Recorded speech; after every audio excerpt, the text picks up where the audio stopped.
Olá, boa noite, tudo bem, pessoal? Vamos esperar um pouquinho até que a gente comece a nossa conexão aqui ao vivo com as pessoas que estão aguardando. Boa noite, tudo bem, Ari? Bem, vamos falar um pouquinho hoje sobre esse mal que tem afligido a maioria das pessoas nesse cenário contemporâneo, nesse mundo tão competitivo, uma exigência absurda, uma demanda imensa de atividades. E aí a gente precisa entender um pouquinho, né?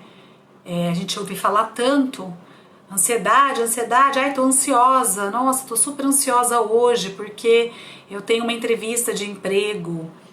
Eu tô ansiosa porque eu tô esperando um telefonema de alguém que eu tanto estimo. Eu tô ansiosa porque eu tô esperando o resultado de um exame para ver se deu positivo, se eu estou grávida. Eu tô ansiosa por inúmeras razões. Então, assim, muitas vezes a gente escuta falar tanto essa palavra e ela tem sido trazida num cenário, num contexto bem negativo. Então, quando a gente escuta falar que a ansiedade não é nada saudável, a gente tem que tomar um pouquinho de cuidado, porque tudo é muito subjetivo. Então, pensar em ansiedade, então, eu estou ansioso por quê? O primeiro grande processo que precisa ser identificado é o que leva, o que libera a ansiedade. Então, por que muitas vezes a gente desencadeia no nosso sistema nervoso central, que se inicia através de alguns contatos perceptivos, ou às vezes não, são às vezes contextos que fazem parte também do nosso sistema nervoso simpático. Então, assim, o que acontece com esse sistema autônomo, da qual eu não controlo, mas que diante de um determinado episódio me desencadeou angústia, medo, anseio, expectativa. Eu me lembro que o meu filho Enzo, ele era bem bebê de colo mesmo, ele tinha alguns meses de vida, aproximadamente 3, 4 meses. E ao sair do supermercado, meu esposo estava segurando ele no colo e começou a adentrar embaixo de umas árvores onde estava estacionado o veículo. E aí não chegava a luminosidade dos postes da rua e ficou escuro. E ele agarrou, ele abraçou assim o pescoço do pai de uma tal maneira que conseguia sentir, o Everton me relatando, ele sentia o Enzo tremer. Mas quem ensinou isso para ele? Por que muitas vezes a gente, diante de um contexto, de uma situação de ameaça, de grande expectativa, uma situação da qual a gente atribui intensidade, ela pode desestruturar e desencadear na gente essa sensação desagradável, essa sensação de medo. Então, o tema de hoje, às vezes a gente sabe das respostas, a gente já sabe que a ciência traz, a neurociência, a neuropsicologia, ela já justifica inúmeras ações humanas através de observação, porque quando a gente olha para aquele sujeito, estuda aquele sujeito e observa suas ações, a gente olha ele dentro de um contexto psicossocial. Então, o que esse sujeito ele traz? Ele traz uma mochilinha nas costas, ele traz uma história de vida, ele traz os seus traumas, as suas conquistas, os seus erros e acertos, ele traz as suas características genéticas, ele traz as suas características de formação educacional, formação familiar, princípios. Então, quando esse sujeito ele é inserido numa sociedade como a nossa hoje, uma sociedade extremamente diversificada, uma sociedade, como o próprio nome já diz, contemporânea, porque nós encontramos de tudo hoje.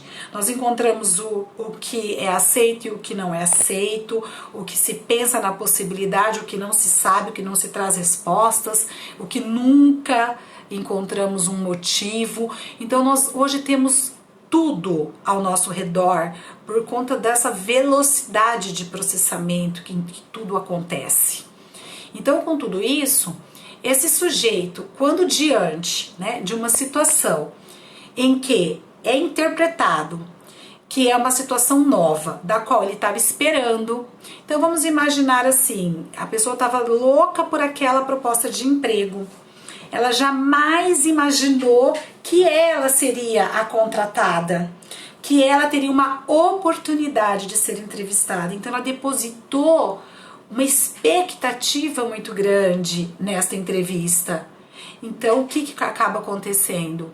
Ela acaba entrando num processo de desequilíbrio, da qual ela vai precisar usar alguns recursos, também de desafios, com base na liberação de hormônios que nós somos capazes de produzir quando a gente relaxa, quando a gente utiliza técnicas de psicoterapia, quando a gente permite com que alguém nos escute, nós vamos elaborando através do discurso essa situação, mesmo não vivenciando-a, porque nós temos essa condição de transitar no tempo e no espaço de maneira simbólica. Então, por isso que muitas pessoas que já trazem algumas características de ansiedade, porque fazem parte dos seus traços de personalidade, porque nós temos os contextos atrelados ao temperamento, e isso já é do sujeito.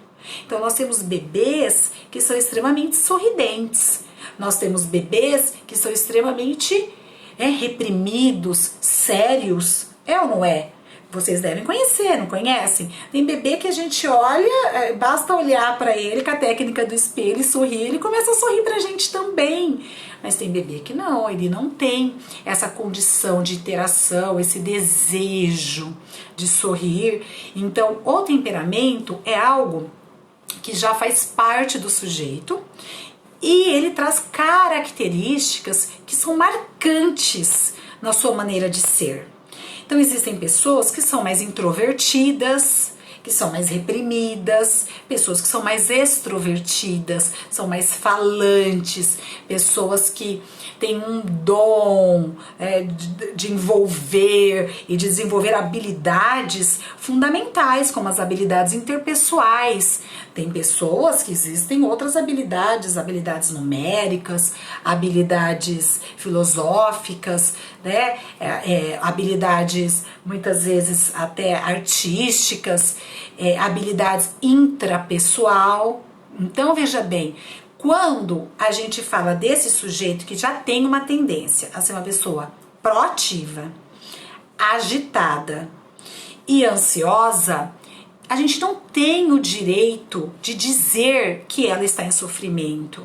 Nós não temos o direito de classificá-la como uma pessoa doente. Por quê? Porque quando a gente enxerga, reconhece nas pessoas estas condições únicas e exclusivas de cada um, a gente tem que, na verdade, olhar para esse sujeito no seu aspecto subjetivo e fazer uma pergunta muito simples para ele. Ele tem prejuízo? Esse sujeito tem prejuízo por ser assim? Então o que é prejuízo? Ele sofre. Ele está em sofrimento por ser ansioso demais? Ou ele gosta de ser assim? Ele gosta de ser ligado, como a gente brinca, no 220 e viver encontrando desafios e motivos para superações constantemente. Existem muitas pessoas que são assim. Ao contrário também. Existem pessoas que muitas vezes entram numa zona de conforto e ela não tem forças se ela não tiver tendo alguém ali que vá né, estimulando, incentivando, pegando pela mão mesmo e conduzindo esse sujeito em busca de mudanças, em busca de transformações, em busca de desenvolvimento e crescimento. Então, existem pessoas que diante de um grande desafio, uma prova, aí é a hora que ela corre, estuda e recupera. Aí ela fica ansiosa, ela não dorme essa noite porque a prova é amanhã. Existem pessoas que quando é lá dentro da organização, ela recebe um feedback, ela tinha certeza de que estava tudo certo, que a vaga dela estava garantida, que era eterno o trabalho dela ali na organização. E de repente se depara, né, com o feedback vindo do gestor que lhe diz, olha, você precisa corresponder melhor, você não está atingindo as metas, você não está correspondendo aos papéis que a empresa, né, lhe atribuiu. Isso não faz parte aqui do seu desempenho, do melhor desempenho dessa organização. E aí a pessoa, meu Deus, eu não posso perder esse emprego. Então, a gente tem que tomar muito cuidado quando a gente fala da palavra ansiosa. Eu me lembro que uma vez uma amiga falou assim pra mim, para Bianca, para que eu preciso organizar meus pensamentos, que você tá me deixando tonta. Mas se olhar o meu histórico de vida, né, minha mãe tá aí pra não me deixar mentir. Eu sempre fui assim. Eu sempre fiz várias coisas ao mesmo tempo. E eu não vejo prejuízo. Eu constituí família, eu trabalho, eu honro minhas contas, eu tenho amigos, eu dou risada de mim mesma, eu tenho meus momentos de lazer, eu durmo, eu não tenho problema nenhum com insônia, não tem nenhuma alteração do sono. Então vamos lá, então vamos ser um pouquinho agora, você é assim, Claudinha, eu sei que você é assim, você faz 10 coisas ao mesmo tempo, isso é teu, então vamos lá. Então eu fiz algumas anotações aqui. Então, quando a gente fala de um processo de ansiedade dentro de um contexto de normalidade, tá tudo certo. Que é isso que eu acabei de dizer. Então, assim, eu estou enfrentando uma nova situação, estou esperando um resultado, eu vou fazer uma atividade que é de suma importância, da qual eu necessito, né, ter um resultado positivo. Amanhã eu tenho um compromisso inadiável. Então, contextos, não que seja pela primeira vez. Tem gente que fala assim pra mim no consultório, mas então assim, tudo que é a primeira vez gera, né, ansiedade. Não. Existem muitas situações que não é mais a primeira vez e que continuam gerando. Então tudo vai do quê? Da intensidade, da expectativa. Existem conceitos, né, também, contextos, que a pessoa tá fazendo pela primeira vez, mas ela tá super de boa. Por quê? Porque não desestabilizou, ela não está insegura, ela não está com medo, ela consegue, por alguma razão, utilizar a condição cognitiva, que é do pensamento, identificar o que ela está pensando e sentindo, e já automaticamente controlar isso antes mesmo de acontecer. Então, assim, isso daí é o chamado equilíbrio emocional, que inclusive é um próximo curso que a gente vai lançar, dessa vez não como e-book, mas como infoproduto, demonstrando a importância hoje, né, no mundo em que a gente está inserido, como é importante essa questão do autocontrole. Só que para eu ter qualquer situação de autocontrole, eu preciso me conhecer muito bem, então as coisas são bem complexas. Eu tô vendo aqui, tem muita gente aqui, né, falando, ando muito ansiosa. Então, tem pessoas falando, eu tô tão agitada, né, que eu leio um livro para tentar dormir. Cada um tem que identificar o que é que tá levando a este quadro. Porque os pensamentos, geralmente de uma pessoa ansiosa, então vamos lá. Nós temos 3 contextos que são de extrema importância, que precisam ser avaliados. Primeiro, existem contextos que já estão na ordem cognitiva. Então, assim, eu já consigo trazer à tona o que eu tanto penso. Então, por exemplo, amanhã uma carga horária de trabalho assim, eu tenho vários compromissos, depois eu tenho isso para fazer, enfim, está angustiada, ansiosa porque precisa executar muitas atividades. E aí, essa pessoa, hoje à noite, ela começa. É 11 horas, ela olha no relógio, é meia-noite, ela olha no relógio, é 1 hora da manhã, ela tá acordada ainda, é 2 horas. Por quê? Porque a cabeça não para. O pensamento tá ali, acelerado. Então, nós estamos falando de algo no aspecto cognitivo, pensamento. Mas existem processos que também já estão no quadro físico. Então, muitas vezes, a pessoa já vem apresentando prejuízos, como eu coloquei, de acordo com a intensidade, a gravidade do quadro da ansiedade, porque nós precisamos pensar que falar de ansiedade é falar no grau leve, moderado e grave, tá? Então, existem pessoas que às vezes já vêm apresentando manifestações corporais, tá? Além de comportamentais. Então, existem pessoas, por exemplo, que já sofrem de um taquicardia, tem uma mudança já no humor, então assim, uma irritabilidade excessiva, uma intolerância muito grande a ruídos, a barulhos excessivos. Existem pessoas que chegam a ter tremores. Então, são já manifestações do quadro somático. Então, esse sujeito, num primeiro momento, ele não se deu conta de que ele já estava com uma demanda, uma sobrecarga muito grande de inúmeras atividades. Não precisa necessariamente ser um prejuízo só no âmbito profissional. Então, pode ser no social, pode ser no pessoal, pode ser no familiar, inclusive no sexual. Então, nós também temos casos para os homens, por exemplo, de impotência erétil por conta de uma ansiedade muito grande.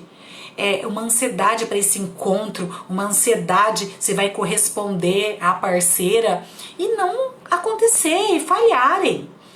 E depois aquilo se torna um evento traumático, porque nós também precisamos avaliar isso. Eu ando com tanto medo, eu ando tão angustiada, mas porque aconteceu, eu tenho uma lembrança ruim, aconteceu algo muito ruim na minha vida, que me faz me remete essa lembrança aqui.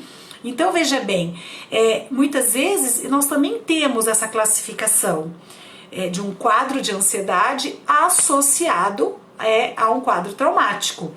Então, nós temos, voltando novamente, para quem está entrando aí agora, falando de ansiedade, pessoal, ansiedade, ela é patológica quando não controlada, quando vivida durante um bom período, vamos pensar aí uma média, tá, de 6 meses, com uma intensidade não muito legal, da qual ela traz inúmeros prejuízos. Ela traz prejuízos nos aspectos de qualidade de vida, tá? Ela traz prejuízos no nosso desempenho profissional, social, afetivo, emocional, sexual, enfim. Aí já não tá legal. Então, esta condição é uma condição que nós precisamos rever e pedir ajuda. Mas como eu vou saber se isso não faz parte das minhas características? Porque a gente tem que se conhecer. Então, se eu me conheço e eu faço lá uma lista de atividades que eu fazia, atividades que eram prazerosas, atividades que eu gosto de executar, atividades que eu de repente deixo de fazer, mas não estou feliz, estou frustrada por isso, está me trazendo angústia. Porque existem manifestações que muitas vezes elas são físicas, tá lá palpitação, taquicardia, respiração curta, problema gastrointestinal, problema até muitas vezes de pele, né? As pessoas às vezes acabam tendo aquela vermelhidão no rosto, tamanho é a pressão e a ansiedade, essa oscilação até mesmo da própria pressão arterial diante de um episódio não muito planejado, que desencadeou muita angústia, insegurança, medo. Então, às vezes a pessoa vai lá e toma um remedinho, tá? Ela toma aquele remedinho e ela se sente aliviada. Diminui o quadro, tá, de incômodo, diminui um quadro físico instalado.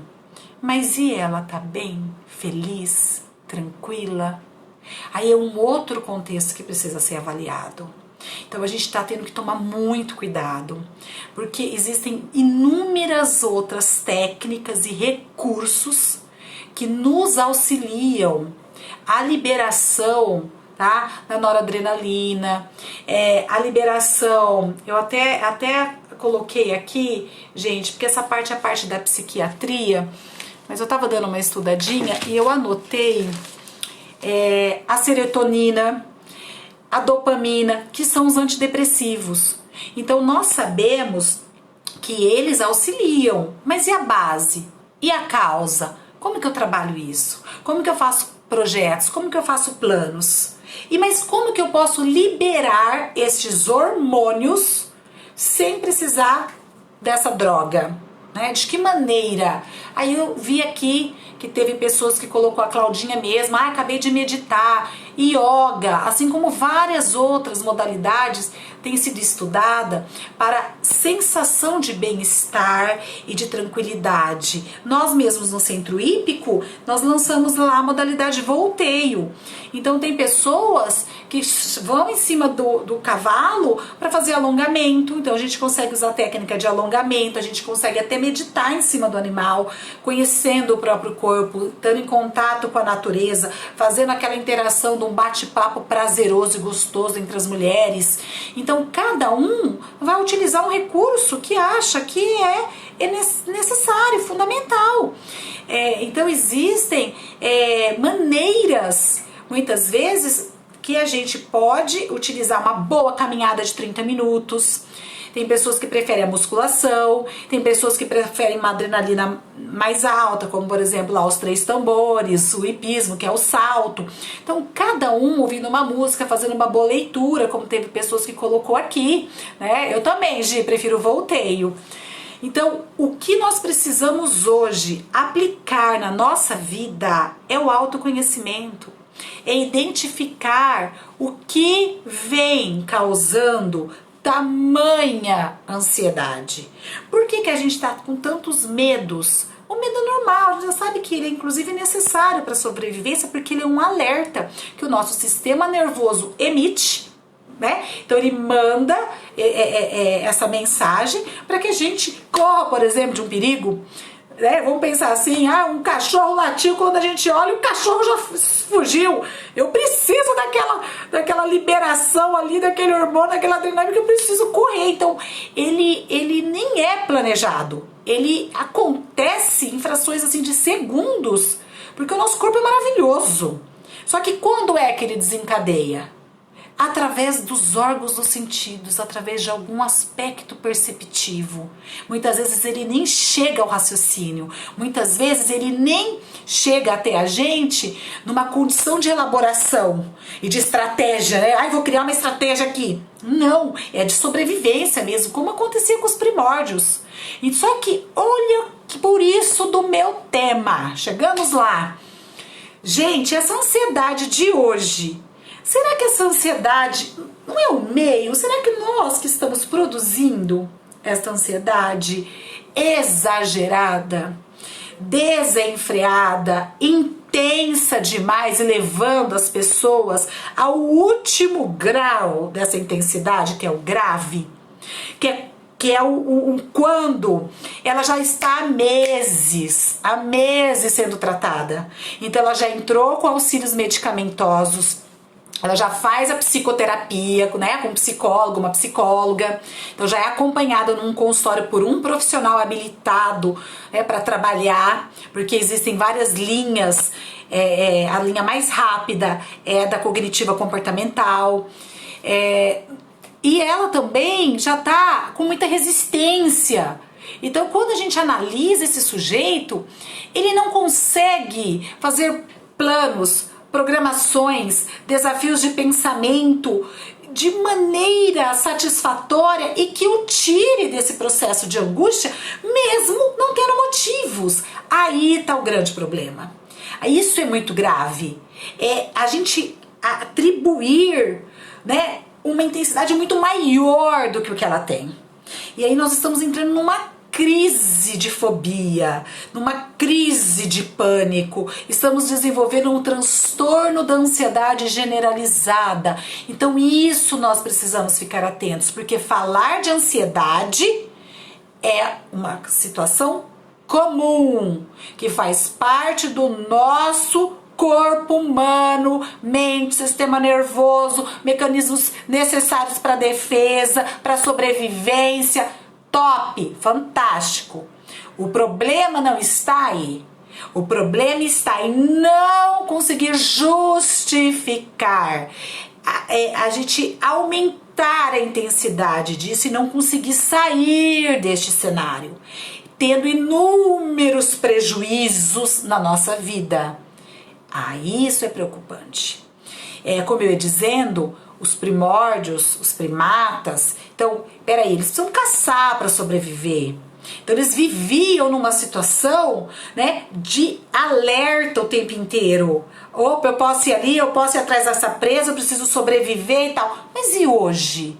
O que está acontecendo com o mundo hoje? Covid? Tava todo mundo numa zona de conforto e de repente, bum, esse vírus. Mas não é a primeira vez. Talvez para nós, para algumas pessoas, mas já teve HN1, né? A HN1, eu me lembro dela. Também foi assim, né? Devastadora. Deixou muitas pessoas tensas, muitas pessoas morreram. Então, o que está acontecendo hoje? Esta é a pergunta que eu faço para vocês. Eu lancei lá uma primeira perguntinha, pedindo para vocês, quem já estava aí acompanhando, né, a programação dessa live, para que pensasse no que você é capaz de fazer em 24 horas, certo? Dessas atividades que todo mundo aí pode pensar rapidamente, o que eu sou capaz de fazer em 24 horas? No que se resume o meu dia? Como que o meu dia se completa? Como que o meu dia inicia e termina? Dessas todas, tá? Números que apareceram, essas inúmeras situações que foram aí listadas, a gente precisa refletir. Mas o que realmente é necessário? O que realmente é importante para mim? Porque, gente, existe uma distância, né, entre necessidade, prioridade, sobrevivência e satisfação.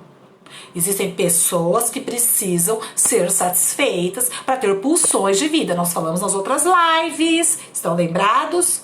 Então vamos lá. Precisamos entender um todo sobre o ser humano. Então eu gosto de ir fechando as lives assim, por conta disso. É uma teia. O ser humano, quando inserido no mundo contemporâneo, numa sociedade, numa instituição, família, profissional, enfim, ele tem que ir fazendo umas amarras. E é muito difícil a gente ir se reconhecendo e trazendo respostas. Mas uma coisa vai puxando a outra. Veja bem, um exemplo bem prático que eu gostaria aqui de fazer para vocês, uma brincadeira mesmo. Então imagina aqui esse fio, tá? É um fonezinho aqui, mas vamos imaginar esse fio. O que nós somos capazes de representar sem falar com esse fio? Eu vou tentar fazer algo aqui, vamos ver se o pessoal aí respondem aí pra mim. Quem se arrisca? O que eu tentei representar aqui com este objeto?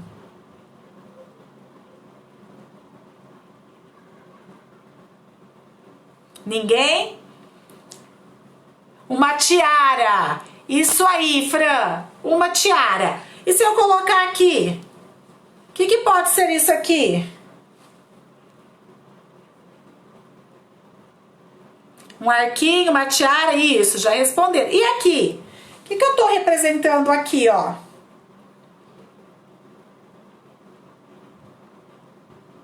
Uma pulseira? Sim, uma pulseira. Muito bem. Será que se esgotaria? Ou relógio? Isso aí. Eu pensei, na verdade, num relógio na hora. Gente, será que se esgotariam as ideias? Não, sabe por quê? Porque uma ideia puxa outra. Então, o que tem acontecido conosco é exatamente isso. a gente recebe, é bombardeado de informações, a gente vive um verdadeiro aceleramento muito grande, a gente quer dar conta de corresponder a inúmeras exigências, expectativas, sejam elas quais forem, e a gente não está conseguindo dar aquele stopzinho e dizer, ó, para, porque nem árvore dá fruto o ano inteiro.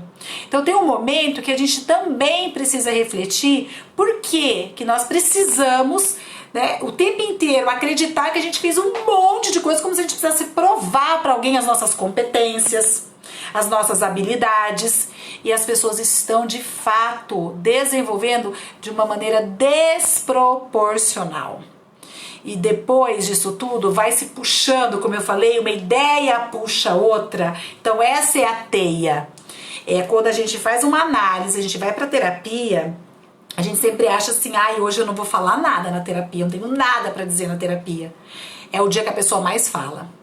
Porque é o dia que ela tá leve e que vai fluindo e que vai saindo para fora, e a gente, né, enquanto terapeuta, num set terapêutico, com treino, com a ciência a nosso favor, a gente vai conduzindo esse sujeito para que ele vá trazendo respostas para ele que ele jamais imaginou. Eu me lembro que quando eu fazia consultoria em empresas, né, ainda faço até hoje, os gestores dos negócios diziam, nossa, é muito importante ter você aqui, porque você consegue tirar dos meus colaboradores o que eu jamais imaginei, tendo eles aqui comigo há 10 anos, 5 anos, uma vida inteira. Eu jamais imaginei que ele não gostava disso, ou que ele era insatisfeito por isso ou por aquilo. Então o ser humano, ele precisa urgentemente, quando for enumerar, priorizar. A gente escutou tanto essa história, pandemia, isolamento social, todo mundo angustiado, desesperado, as pessoas não sabiam nem o que fazer. Mas como que eu vou ficar sem trabalhar? Como eu vou ficar sem sair? Como que eu vou ficar sem comprar? Como que eu vou ficar sem ver pessoas? E gerou aquele pânico, aquele desespero, o medo tomou conta. Claro, uma situação preocupante, uma situação, ninguém tá tirando aqui os méritos, tá? E assim, o que realmente é real. É preocupante, sim, porque até hoje a gente não tem respostas. E tudo isso vai já angustiando o ser humano. Mas por outro lado, as pessoas ligaram assim o automático e vêm vivendo sem sentir, sem se apropriar, sem conseguir nem executar algumas atividades que falam sobre elas. Esse é o nosso curso sobre equilíbrio emocional que eu vou lançar daqui a aproximadamente 20 dias, gente. A gente precisa aprender a falar da gente com propriedade. Sabe aquele tal negócio que diz assim, a gente vive assim, ó. Ai, eu não sei se eu fico nesse emprego porque eu tô de saco cheio, esse patrão é muito chato. E você fala assim pra ela, então se separa, sai da empresa, pede demissão. Aí ela sai assim, aí ela vira e fala assim, ah não, mas eu também não posso ficar desempregada, eu preciso do salário. Aí eu não sei se eu continuo esse casamento, ele é muito chato, ele pega no pé, ele é terrível, então se separa. Aí a pessoa vai, aí a pessoa fala, ai, mas ele é tão bom pra mim em alguns momentos, então fica. Gente, nós vivemos assim, porque a gente não se conhece. Então, para voltar aqui, tá, no nosso assunto, nós precisamos ter consciência que a ansiedade, dentro de um quadro de normalidade, né? Porque a normalidade em quais circunstâncias? Quando estamos enfrentando situações da qual a gente depositou expectativa, tranquilo. Estou num quadro de ansiedade porque de fato estou morrendo de medo de pegar o Covid, normal, não é mesmo? Anormal seria se a pessoa não tivesse com medo de morrer. Então assim, porque a gente não sabe o que pode acontecer. Então, o que a gente precisa pensar? Na proporção, na intensidade, e no tempo. Há quanto tempo eu sinto esses prejuízos? Que esses prejuízos me causam cefaleias, dores lombares, dores nos ombros, uma tensão mesmo. Eu tomo medicação já faz tempo para aliviar isso e eu não melhoro. Eu já procurei psicoterapia, mas eu sou resistente. Eu não consigo desafiar esses pensamentos, eles invadem, eles tomam conta e eu não consigo me colocar diferente. Então, quando a gente já chega num estágio avançado assim, nós precisamos urgentemente rever tudo. Tem uma frase que diz, muitas vezes, a casa precisa vir ao chão para ser reconstruída. E é a mesma coisa com o ser humano. Muitas vezes a gente precisa chegar lá no fundo do poço, cair mesmo. Porque depois que a gente cai, é o momento que a gente se impulsiona lá e dá aquele pulo, né, de sucesso, de me reerguer, me levantei. Isso é muito importante. Nós temos também que tomar muito cuidado com os problemas cardiovasculares, com a ansiedade. Isso é muito importante. E quem disse que a pessoa não sente? Tem pessoas que ainda falam assim, isso é frescura. Você sabe que você não tem nada. Como que alguém pode fazer uma afirmação dessa sem estar sentindo o que a pessoa está sentindo? Então as pessoas têm uma necessidade muito grande, em vez de ajudar e dizer assim, procura ajuda. Você precisa de ajuda, você não vem bem, você não está bem, você já não vem bem há muito tempo. A gente percebeu que você mudou demais, porque, pessoal, a gente observa, com quem a gente convive há muito tempo, o que a gente consegue perceber nesse sujeito? Primeiro, a gente percebe essas mudanças de humor, as mudanças de ordem realmente psíquicas. Essa pessoa não sorri tanto, essa pessoa não fala mais coisas agradáveis, ela tá, né, ela tá com uma expressão facial que não vem bem, até corporal, postural, enfim. Depois as mudanças de comportamento. Então as pessoas com a qual a gente conhece, nós precisamos pensar nisso. Mas como que pode um sujeito mudar tanto? A gente sabe que as pessoas mudam, né? As pessoas mudam. É um direito que todo mundo tem de falar, olha, eu pensava assim, tá, mas eu mudei de ideia. Não tem problema nenhum. Tá? Não é isso que eu estou falando, mas eu estou dizendo quando as pessoas adoecem. Porque uma pessoa doente, ela não percebe que ela está doente. Sabe por quê? Porque ela tem resistência, os mecanismos de defesa preserva. Então ela não se vê, ela não consegue se ver. E é isso aqui, o olho no olho, é o outro que diz. Somos nós que dizemos para vocês e vocês que dizem para mim. Essa live tá boa e não tá, eu tô vendo aqui os comentários. Certo? Então nós precisamos disso aqui, dessa troca. Somos seres afetivos. Somos seres que não nascemos sozinhos. Inclusive, quando nascemos, somos extremamente dependentes. Não sabemos fazer nada. O que a gente sabe fazer quando a gente nasce? Nada. Tudo é uma construção. E até para essa construção acontecer, eu preciso do outro. Do outro que vai me ensinar, que vai me dizer, pode, não pode, tá errado, vem, seu nome é assim, eu sou a mamãe, eu sou o papai. Não é assim. Mas as pessoas têm uma dificuldade muito grande de reconhecer isso. As pessoas acreditam que sabem tudo. Eu vi aqui, já há um tempo aqui, alguém colocou assim, o pior é que a pessoa tenta sozinho, né? Parabéns se alguém conseguir fazer essa autoanálise, esse autoconhecimento, buscando estratégias, recursos que trazem resultados satisfatórios. Top! Ótimo! Não tem problema nenhum. Tem pessoas que conseguem. Tem pessoas que têm uma capacidade de resiliência maravilhosa. Bacaníssima. Mas e aqueles que não conseguem? Aqueles que não conseguem, eles precisam que alguém os ajude a buscar os caminhos. Né? E o momento da negação é mesmo, a gente nega porque é muito ruim, a gente não se vê num papel legal. É muito ruim a gente ver que não é aquilo que a gente pensou que fosse, né? É horrível. O feedback negativo, gente, se ver num papel negativo não é moleza não, hein? Tá? Não é fácil não.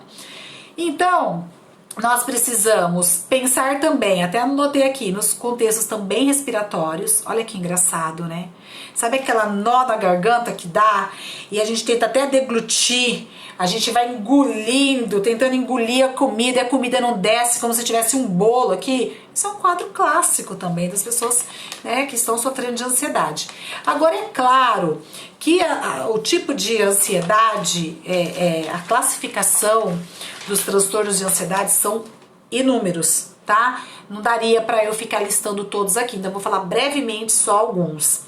Então nós temos o transtorno da ansiedade generalizada, que eu já falei bastante, é esse transtorno que surge com pensamentos da qual a gente não controla, pensamentos excessivos demais, que não me permite relaxar, que não me permite viver aquilo que eu precisaria estar vivendo agora, que seria o ideal, que seria a fase em que nós estamos, né, atravessando.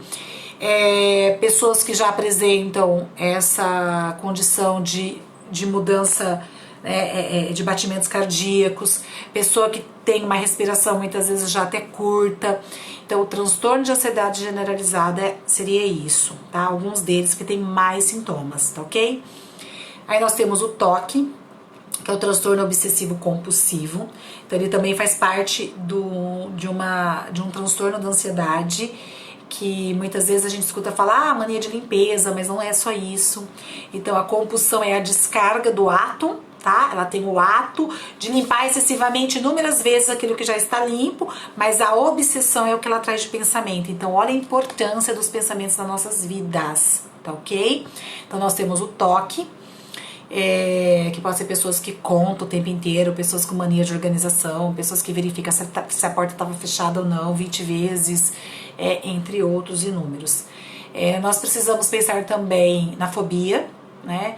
Então nós temos os quadros de fobia social. Então são as pessoas que não conseguem estar envolvida com outras pessoas, não conseguem estar em lugares onde elas vão encontrar pessoas. Elas evitam ir numa loja, no supermercado, pagar uma conta no banco. Então olha os prejuízos que esse sujeito já encontra, e porque sofre. Agorafobia também é um outro transtorno clássico do transtorno da ansiedade. Então, lugares muitas vezes muito cheios, muito barulho, dá uma sensação de que alguma coisa vai acontecer de ruim. Então ela consegue trazer muitas vezes os pensamentos, mas muitas vezes não. É um desespero que vai dando um pavor, como se a pessoa fosse morrer, né? Além do pânico. Então o pânico é o medo. É um medo excessivo. Então, sentir medo, já falamos aqui, é normal, mas dentro de um quadro de normalidade, dentro de um quadro sem tamanha intensidade. Agora, ter medo de tudo, eu não vou sair na rua, vou atravessar porque vou ser atropelada. Eu não vou levar meu filho ali para andar a cavalo porque ele vai cair e ele vai fraturar alguma coisa. Ele não vai nesse campeonato porque ele tem que pegar o ônibus, ele treinou o tempo inteiro e ele vai de ônibus até a cidade vizinha e pode acontecer um acidente. Então, assim, o pânico são medos de perdas, medos que invadem e que quando a pessoa vai ver, ela é prisioneira dela mesma. Ela se tornou prisioneira de tudo aquilo que ela criou. Então, assim, ela já não vive mais. O medo tomou conta de uma tal maneira que ela não consegue mais nem dar sentido para o seu dia, para a sua vida, promovendo e proporcionando momentos agradabilíssimos. Então, gente, é muito sério a questão da ansiedade quando descontrolada e não tratada, tá ok? Agora, caso contrário, ansiedade que move, ansiedade que desafia, eu vou correr atrás daquilo ali que eu senti o prejuízo, olha que bacana, eu quero bater aquela meta lá porque faltam alguns dias e eu tô morrendo de medo de não bater, se mandar embora, mas eu vou conseguir. Esse tipo de ansiedade que você justifica é tranquilo. Agora, quando você não consegue mais justificar, te faltam palavras, você vai ficando perdido nas suas próprias respostas, você não consegue nem compreender o que você está dizendo, aí a coisa já está grave, né? Sou muito desafiadora em mim mesma. É isso aí, tem gente que precisa, tem pessoas que não precisam nem de concorrente, a pessoa por si só, ela coloca as próprias metas na vida dela e vai atingindo. Não é mesmo? Então, Débora, tem pessoas que são assim. A pessoa, ela cria motivos para caminhar, para progredir, para razões que ela quer encontrar, para estar aqui, para viver e quer viver bem. Cada um vai traçando as suas metas, né? E é isso aí, é subjetividade. Então, não dá para a gente ficar falando especificamente assim, de uma regrinha geral pra todo mundo, pelo que eu falei. Às vezes tem gente que morre de medo de andar de avião. Ah, ela tem pânico de andar de avião. Aí você vai ver, ela caiu 4 vezes. O avião já caiu, ela já, né? Quantas vidas ela tem? Então, assim, parece, né, brincadeira isso, mas isso acontece, eu já ouvi isso. Então, ai, eu não vou mais andar a cavalo, porque eu já fiquei pendurada, já fui arrastada, já fui. Então, assim, é hora de fazer escolhas, né? Então, assim, na vida, a gente faz escolhas. Então, assim, eu não posso, eu não consigo, eu não quero. Porque essa pessoa não quer. Ela põe lá 2 pesos, 2 medidas ali, ó, ela põe na balancinha, ela fala, pra quê? Pra quê? Minha mãe mesmo veio falando isso pra mim, Bianca, pra quê ficar correndo desse jeito, fazendo prova de 3 tambores? Você já passou dos 40 anos. Ela não gosta, ela morre de preocupação. Eu nem sei se ela morre de medo. Eu vou ter que perguntar isso pra ela, mas de preocupação eu sei que ela tem, eu já caí várias vezes. Então, assim, mas eu gosto. Eu gosto. Então, eu me lembro de um para-atleta conversando, ele dizia assim, antigamente eu andava em alta velocidade, eu bebia e eu gostava de beber, e falava assim, mas você tá bebendo demais. Aí ele disse assim pra mim, e eu respondi assim, mas eu gosto, e se eu morrer agora eu vou morrer feliz. Então, gente, seria mais ou menos isso. Cada um é dono de si, né? Cada um tem o direito de fazer escolhas, né? A vida pertence a nós. Mas volto a dizer, como eu falei da última live, porém, temos que tomar cuidado para não fazer da nossa excitação, do nosso prazer, da nossa realização, sofrimento para os outros. Porque como eu coloquei aqui, ninguém nasce sozinho, a gente precisa das pessoas e a gente também precisa entender que as pessoas também precisam da gente. Porque nessa vida, tudo é uma via de 2 mãos, não é uma mão única. Esses dias eu escutei de um cliente que ele dizia assim, gente, vocês cansaram? Eu falei demais, né? Que horas são? Eita, que live longa, daqui a pouco vão cortar. Ele falou assim, eu cuidei, né, de uma pessoa uma vida inteira, acamada, enfim. E chegou um momento que eu tava tão estressado que eu pensava assim, eu preciso por alguém para me ajudar a dividir isso comigo. E encontrou a pessoa para dividir isso. Diz que o primeiro dia, segundo dia, terceiro dia, maravilha, tudo ia muito bem, né? Você consegue ir resgatando a sua vida, você consegue ir entrando num ritmo que é só seu, suas intimidades e tal. Diz que quando deu 1 semana, essa pessoa descobriu que, na verdade, quem mais precisava daquele sujeito acamado era ele. Porque ele percebeu que a vida dele se tornou ociosa, um tédio. E ele tinha que ter aquela pessoa ali para ter vários motivos para acordar cedo, para levantar de madrugada para ver se estava tudo bem, para ajudar com o banho, honrar compromissos para dar comidinha para a pessoa na hora certa. E aí, gente, a vida é isso aí. Às vezes a gente, eu torno a dizer, às vezes a gente acha que sabe tudo, que conhece de tudo e que se conhece e descobre que na verdade se enganou uma vida inteira. Um beijo para vocês, obrigada pela participação mais uma vez, e quem puder, me ajuda, pessoal, divulga, compartilha aí para mim essas lives. Eu tenho uma missão, um objetivo de vida com essas lives e vamos ver se eu vou conseguir chegar lá, mas eu não vou conseguir sozinha não. Eu só consigo se vocês me ajudarem. E olha, mais um look, tá? Centro Hípico Bianca Maria, lança moda country. É uma camisa maravilhosa, nenhuma igual, cada uma com seu detalhe. Essa tá um pouco grande pra mim, eu coloquei agora só pra divulgar. Um acabamento fantástico. Aquelas que fica mais compridinha atrás, meninas, olha só. Para aquelas que queriam tampar bumbum, então na frente é mais curta, atrás é mais comprida. Tchau, fui, até!